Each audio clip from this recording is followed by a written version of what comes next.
नमस्कार शेतकरी मित्रांनो, मी राहुल तांबे चिंचवडमधून.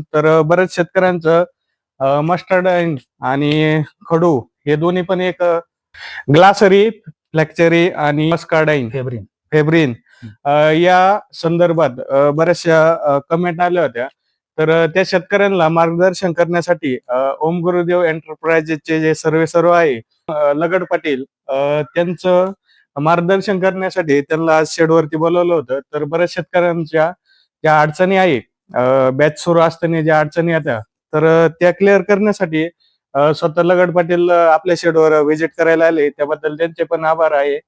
त्याची माहिती, पुढील माहिती लगड साहेब सांगतील. धन्यवाद.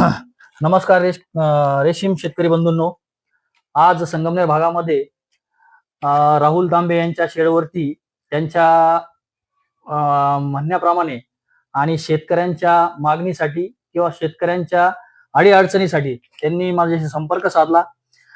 ऑथोराइज कंपनीचं काम करताना बऱ्याचशा शेतकऱ्यांना ग्लासरी, फ्लॅचरी, मस्कार्डिन अशा वेगवेगळ्या आजारांनी त्रस्त होतात. त्यामुळे येणाऱ्या अनेक अडचणी त्यावरती मात करण्यासाठी वेगवेगळ्या कंपनींच्या पावडर वापरल्या जातात.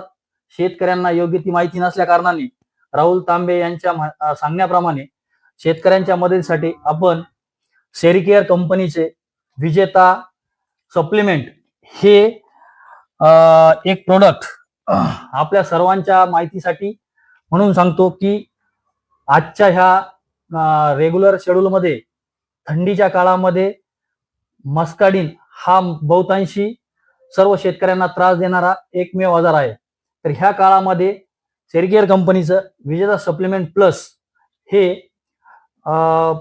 चांगलं प्रभावी औषध म्हणून काम करतं. त्यासाठी सगळ्या शेतकऱ्यांना विनंती आहे की सप्लिमेंट प्लस हे तुम्ही वापरावं. आणि याचे लक्षण म्हणजे की आळी ही खडूसारखी होते, ती पांढऱ्या कलरची किंवा हिरव्या कलरची अशा दोन प्रकारच्या मस्कार्डिनचे प्रकार असतात. एकतर आळी हिरवी होते खडूसारखी किंवा पांढरी होते. तर शेतकऱ्यांना विनंती आहे की त्यांनी सप्लिमेंट प्लसचा ह्या थंडीच्या दिवसामध्ये जास्त प्रादुर्भाव होणारा मस्कार्डिन ह्या आजारावरती सप्लिमेंट प्लसचा वापर करावा. त्याचप्रमाणे बऱ्याचशा शेतकऱ्यांना बॅचेस सुरू झाल्यावरती बऱ्याचशा शेतकऱ्यांना असा प्रॉब्लेम येतो की ग्लासरी, फ्लॅचेरी ह्याही तितक्याच प्रमाणात येणारे आजार आहेत. त्यासाठी सेरिकेअर कंपनीचं दुसरं प्रोडक्ट विजेता ग्रीन प्लस या नावाने सेरिकेअर कंपनीचं सेरिकेअर ग्रीन प्लस हे एक नवीन प्रोडक्ट आलेलं आहे. ते आपल्याला ग्लासरीसाठी, फ्लॅचेरीसाठी आणि फेब्रिनसाठी तसंच मस्कार्डिनसाठी ही चांगलं मदत करेल. शेतकऱ्यांना माझी विनंती आहे का हे प्रोडक्ट आपण जर वापरलं तर ह्या सर्व आजारांमधून बऱ्यापैकी चांगल्यात चांगला इफेक्ट तुम्हाला मिळेल. त्यामुळे आपण सर्व शेतकऱ्यांनी ह्या पावडरचा उपयोग करावा. त्याचप्रमाणे हे वापरायचे कसे हा एक विषय आहे. तर शेतकऱ्यांना मी सांगू इच्छितो की ही पुडी सेरिकेअर ग्रीन प्लस ही पुडी 250 ग्रॅमची असल्याने याच्यामध्ये 750 ग्रॅम चुना आणि 250 ग्रॅम सेरिकेअर ग्रीन प्लस ही पावडर टाकावी व 1 किलोचं पावडर तयार करावं. त्यानंतर सप्लिमेंट प्लस देखील 100 ग्रॅमची पुडी आहे. त्यामध्ये 900 ग्रॅम चुना आणि 100 ग्रॅम विजेता सप्लिमेंट प्लस हे टाकावे व 1 किलोचं पावडर तयार करावी.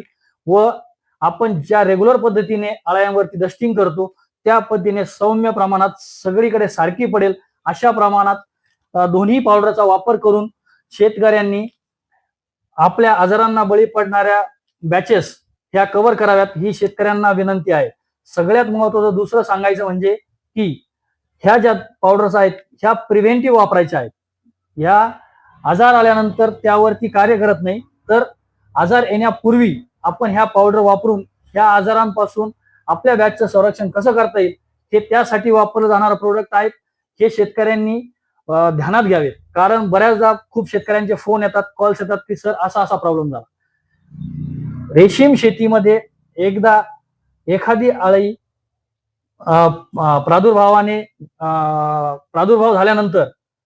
आळीला प्रादुर्भाव झाल्यानंतर त्यानंतर त्याच्यावरती इफेक्ट करण्यासाठी असं कुठलाही प्रोडक्ट नाहीये. त्यामुळं आपण सर्व शेतकऱ्यांनी समजून घ्या की कुठलाही आजार येण्यापूर्वी ह्या सर्व प्रकारच्या पावडरचं आपण डस्टिंग केलं पाहिजे आणि त्याची काळजी जास्तीत जास्त घेतली पाहिजे. प्रिव्हेंटिव्ह हे सगळे औषध प्रिव्हेंटिव्ह आहेत.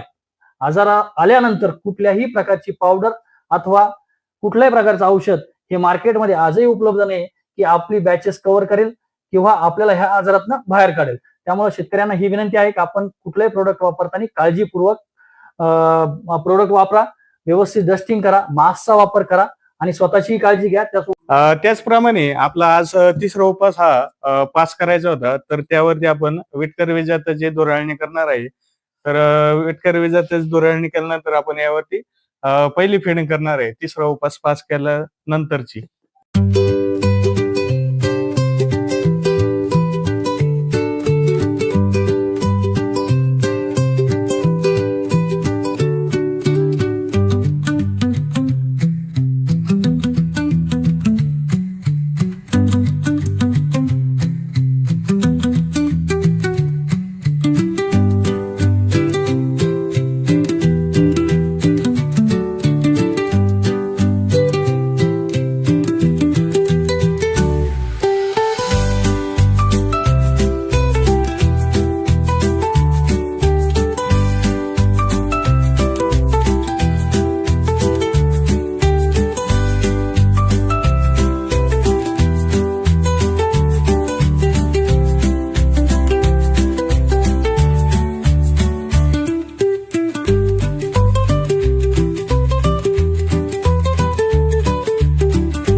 मी सर्व रेशीम बंधूंना सांगू इच्छितो की महाराष्ट्रामध्ये जर शेतकऱ्यांना जर कुठल्याही प्रकारच्या पावडरचा किंवा रेशीम शेती संदर्भातील औषधांचा जर पुरवठा होत नसेल तर मी ओम गुरुदेव एंटरप्राइजेस तसेच लगड पाटील या महाराष्ट्रामध्ये सर्व ठिकाणी आपल्या डिस्ट्रीब्युटर या लोकांना विनंती करून आपल्यापर्यंत मटेरियल पोहोचवण्याची व्यवस्था करेल. माझा नंबर 9822 79 49 26 व दुसरा नंबर 97 6 22 33 101 ह्या नंबरवर संपर्क साधावा. महाराष्ट्रात सर्व ठिकाणी आपले डिस्ट्रीब्युटर आहेत, त्यांच्या मार्फत आपल्यापर्यंत सर्व ठिकाणी मटेरियल पोहोचवण्याची व्यवस्था आमच्या डिस्ट्रीब्युटरकडे होईल. कुठल्याही रेशीम बंधूला पावडर अभावी किंवा डिसइन्फेक्टंट संदर्भातील औषधांअभावी आपल्या बॅचेसला मुकावं लागणार नाही, यासाठी आपण पूर्ण महाराष्ट्रामध्ये सर्व ठिकाणी मटेरियल पोहोचवण्याची व्यवस्था केलेली आहे.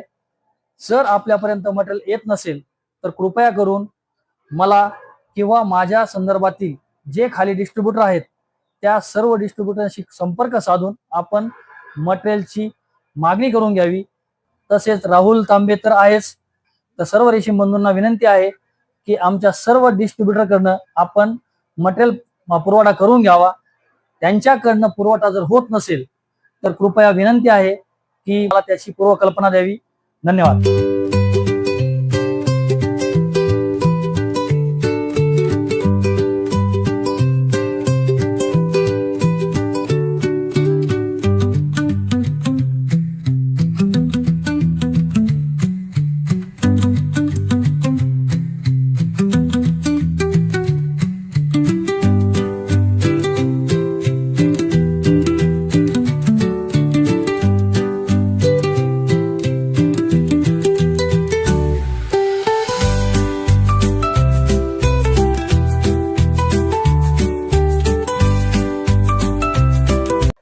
तर या पद्धतीने आज आपण तिसरा मोल्ट होता तो आपण पास केलेला आहे आणि त्यानंतर आपण त्याला फेडिंग वगैरे देऊन एकदम व्यवस्थित नियोजन केलेलं आहे.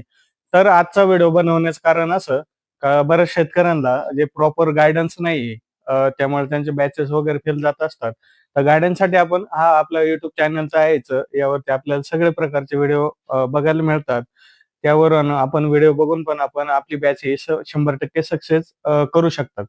त्यानंतर बऱ्याच ठिकाणी जे आपण प्रोडक्ट वगैरे घेत असतो, विजेता असेल, सप्लिमेंट असेल, बऱ्यापैकी जे सगळे प्रोडक्ट आहे हे आपले बऱ्यापैकी ऑल महाराष्ट्रामध्ये ओम गुरुदेव एंटरप्राइजेसचे जे सब डीलर आहे त्यांच्याकडून आपण जे मटेरियल घेतो तर जे मटेरियल आपल्याला पुरवठा होत नाही, जेणेकरून बऱ्याच ठिकाणी कळीचा चुना हा उपलब्ध नसतो, तर शेतकऱ्यांना शेड क्लिनिंगसाठी बऱ्याच अडचणी येऊ राहिल्या. तर जे सब डीलर असेल त्यांना आम्ही या सगळ्या गोष्टी पुरवून आपल्या सर्व शेतकऱ्यांपर्यंत हे मटेरियल आपण पोहोच करणार आहे. जर त्या डीलरांपर्यंत आपण जर पोहोचू शकलो नाही, तर खालील दिलेल्या नंबरवर कॉन्टॅक्ट करा. तुम्हाला प्रत्येक वस्तू ही नंबर 1 कंपनीची सगळं आपल्याला साहित्य मिळून जाईल. त्यानंतर प्रत्येक ठिकाणी आपण ज्यावेळेस प्रोडक्ट घेत असतो, विजेता असेल किंवा बॅचचं जे आपलं संपूर्ण सामग्री असेल, ते सगळं ब्रँडेड कंपनीचं पहिली गोष्ट म्हणजे घेतलं पाहिजे. त्यानंतर त्यावरली एक्सपायरी जी जी डेट असते त्या प्रॉडक्टची, ती पण आपण चेक करून घेतली पाहिजे. कारण बऱ्याच शेतकऱ्यांना डेट वगैरे चेक करणं शक्य होत नाही. पण बऱ्यापैकी आपण जेव्हा मटेरियल घेतो, त्यावरली जी एक्सपायरी डेट असते त्या प्रॉडक्टची, ती आपण सर्व चेक करून घेतली पाहिजे. त्याचप्रमाणे आपण मार्गदर्शन तर देतोच आहे शेतकऱ्यांना, पण बऱ्यापैकी शेतकऱ्यांना जे प्रॉडक्ट पाहिजे असेल ते मिळत नाही त्या ठिकाणी. तर आपल्या डीलरला पण सांगून, आपण जिथून मटेरियल घेतो त्या डीलरला पण आपण सांगून ते उपलब्ध करून घ्या. जरी नाही उपलब्ध झालं तर खाली दिलेल्या नंबरवर मला कॉन्टॅक्ट करा. मी नक्कीच तुमच्यापर्यंत ते मटेरियल पोहोचवण्याचं काम करेल. त्याने आणि व्हिडिओ बनवण्याचं कारण असं आहे, पहिली गोष्ट म्हणजे प्रॉडक्ट वगैरे आपल्या सिंपल आणि साध्या भाषेत सांगायचं म्हणजे जे लगट साहेबांनी माहिती दिलेली आहे आपल्याला, त्याचा विषय असा आहे, मी थोडक्यात तुम्हाला आपल्या भाषेमध्ये रेग्युलर सांगतो का सपोज आपण जे जनावर असतात आपल्याकडे, गायी वगैरे असतात, त्यांना आपण जे खरकोताचं जे लसीकरण करत असतो, ते आपण खरकूत येण्याआधी आपण लसीकरण केलं तर गायी त्याच्या खरकुतापासून प्रोटेक्ट राहतात. तर त्याच पद्धतीनं आपल्या रेशीम शेतीमध्ये आहे. आपल्याला फ्लॅक्चरी, ग्लासरी वगैरे हे सगळ्या रोगांचं जे किंवा हे रोग आपल्या अळ्यांवर अटॅक करतात, त्यावेळेस आपण तर काही करू शकत नाही बॅच चालू असताना. पण आपण त्याच्या आधीच जर आपल्याला थोडक्यात आपण त्या अळ्यांची जर व्यवस्थित निगा राखली, सरांनी सांगितल्याप्रमाणे ते आपण प्रोडक्ट वापरले, तर ते आपल्याला नक्कीच फायदा होतोय.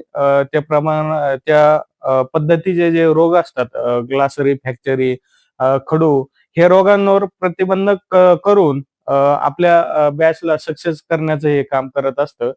आपल्या साध्या सिंपल भाषेत असंच मी सांगू शकतो का कोणता पण आजार येण्याआधी आपण त्यावर पावडरची जी धुराळणी केल्यानंतर त्या अळ्यांना ती क्षमता, कॅपॅसिटी त्यांच्यात निर्माण होते, की त्या अळ्या एक तर पहिली गोष्ट चांगल्या पद्धतीनं क्वालिटीनं डेव्हलप होतात आणि जे रोग वगैरे असतात ते त्यांच्यावर अटॅक त्या पद्धतीत होत नाही. त्यामुळे बॅचमध्ये काही प्रॉब्लेम येत नाही. तर असं आपण नियोजन व्यवस्थित केलं पाहिजे.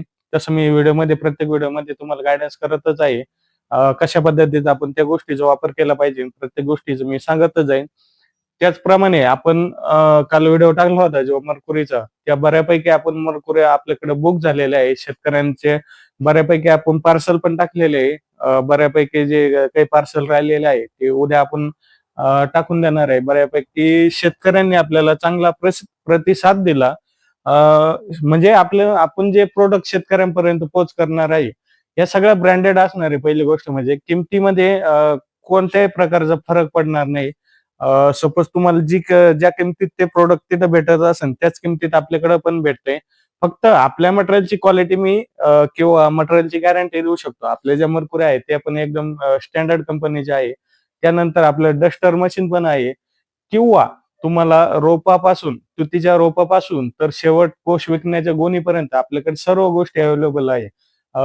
मशीन असेल किंवा जे आपण बॅचमध्ये जे प्रोडक्ट वापरत असतो सगळे, ते सगळे आपल्याकडे अवेलेबल आहे. त्याची शक्यतो मी एक किट तयार करणार आहे 200 बॅचची, 300 बॅचची. ही पूर्णपणे किट शेड क्लिनिंग पासून तर बॅच संपेपर्यंत ही पूर्ण किट आपण त्या किमतीत बसून एक 3-4 हजारापर्यंत आपण ती पूर्णपणे किट बसून ती शेतकऱ्यांना पूर्ण किट आपण देणार आहे. जेणेकरून शेतकऱ्यांना शेड क्लिनिंग पासून तर बॅच निघेपर्यंत सगळ्या गोष्टी प्रॉपर स्टँडर्ड कंपनीच्या या सगळ्या कर्नाटक रेशीम बोर्डाने मान्यता दिलेल्या कंपन्यांच्या ते प्रोडक्ट आपण सर्व शेतकऱ्यांना पुरवण्याचं काम करणार आहे. कारण शेतकऱ्यांना जे पाहिजे ते जर मटेरियल आपल्याला भेटलं नाही किंवा आपल्या सेरिकल्चरमध्ये तुतीला असेल, पोषण असेल, या सगळ्या गोष्टी आपण यामध्ये ऍड करून सगळं ते एक किट बनवून ती सर्व शेतकऱ्यांना आपण देणार आहे. कारण त्याचं का बऱ्याच शेतकऱ्यांना पाहिजे त्या गोष्टी भेटत नाही आणि त्यामध्ये फेल जाण्याचे बरेचसे चान्सेस असतात. तर जेणेकरून आपला शेतकरी आपल्या पायावर रेशीम शेतीमध्ये खंबीरपणे उभा राहील, हाच माझा प्रयत्न आहे. तर तुम्हाला आजचा व्हिडिओ आवडला असेल तर नक्की चॅनलला सबस्क्राईब करा, जेणेकरून तुम्हाला पुढले पण बॅचचे आपले व्हिडिओ कंटिन्यू बघायला मिळेल. तर चला, धन्यवाद. आज आपण तिसरा उपवास पास केलेला आहे आणि त्यानंतर उद्या सकाळी आपली ही दुसरी फिडिंग राहील. आज संध्याकाळची आपण पहिली फिडिंग केलेली आहे तिसरा उपवास पास केल्यानंतर, आणि उद्या आपली दुसरी फिडिंग राहील. तर चला, धन्यवाद. आळ्या आपल्या जवळपास 90% पास झालेले आहे. आळ्यांचे तोंड बघा तुम्ही, बऱ्यापैकी मोठे झालेले आहे. आता ह्या ज्या काही आळ्या आहे आपल्या, ही आळी असेल, ही आळी आहे ती आपल्या उपासवरून पास व्हायची राहिलेली. त्यानंतर ही आळी आहे, हिचं तोंड बारीक दिसतं, हिचं बारीक आहे, हिचं बारीक आहे, हे पास व्हायचं राहिले. आता यांचं तोंड बघा तुम्ही, मोठं झालेलं आहे. हे आळ्या पास झालेलं आहे. अशा पानावरती जे त्यांच्या अंगावरची ती कात आहे ती अशी या पद्धतीने टाकत असतात. फक्त उपवास पास करायच्या वेळेस आपण काळजी घेतली पाहिजे, बारकाईनं लक्ष दिलं पाहिजे सर्व आळ्या पास झाल्या की नाही. आता ही वर तोंड करून आळ्या आहे ती उपवासावर आहे. आपल्या अजून जवळजवळ 90% आळ्या पास झालेल्या आहे, एक 10% राहिलेले आहे. तर त्यांच्यासाठी आपण संध्याकाळी फिडिंग करणार आहे, उपवास पास करणार आहे. तोपर्यंत या सगळ्या आळ्या पास होतील, म्हणजे जे व्हेरिएशन झालं होतं थोडं नॉर्मल ते आपलं यामध्ये कव्हर होऊन जाईल.